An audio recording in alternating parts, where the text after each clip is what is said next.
بسم اللہ الرحمن الرحیم نحمده ونصلی علی رسولہ الکریم اما بعد فاعوذ باللہ من الشیطان الرجیم بسم اللہ الرحمن الرحیم۔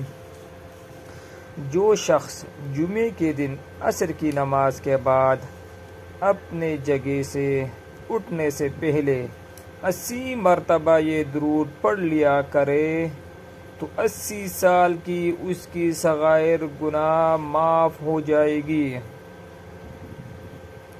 80 مرتبہ درود میں کتنے ٹائم لگتی ہے؟ زیادہ سے زیادہ 10 منٹ یا 15 منٹ۔ وہ گناہ کتنے سال کی معاف ہو جائے گی؟ 80 سال کی صغائر گناہ معاف کیا جائے گا۔ سبحان اللہ، کتنی بڑی سعادت کی وہ خوش نصیب ہے۔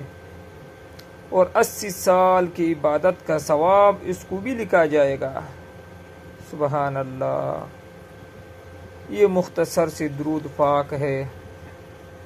اگر یہ یاد نہ ہو، کوئی بھی درود پاک یاد ہو تو جمعے کے دن اس کی درود کی فضیلت ہے۔ کثرت سے درود کی ورد کرنا چاہیے۔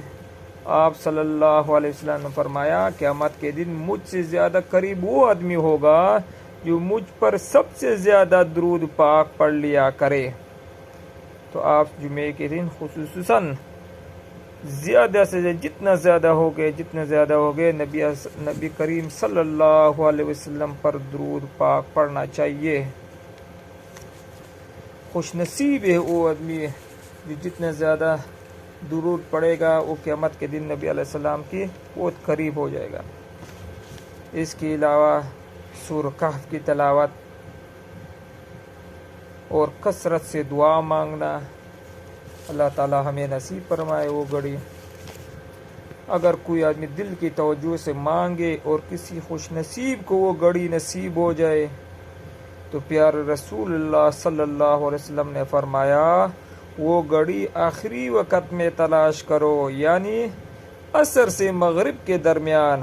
آپ صلی اللہ علیہ وسلم نے فرمایا، وہ وقت جمعے کا ہے، اگر کسی بلائی کی دعا مانگی جائے تو وہ قبول ہو جائے گی۔ اللہ تعالی ہمیں وہ گھڑی وہ آن نصیب فرمائے اور ہمیں ان خوش نصیب میں سے شمار کیا جائے جو اللہ تعالیٰ جس کی دعا قبول کرتی ہے۔ اللہ ہمیں توفیق دے دے کہ ہمیں وہ گھڑی نصیب ہو جائے اور آپ صلی اللہ علیہ وسلم پر درود کثرت سے پڑھنے کی توفیق عطا فرمائے۔ وآخر دعوانا الحمدللہ رب العالمین۔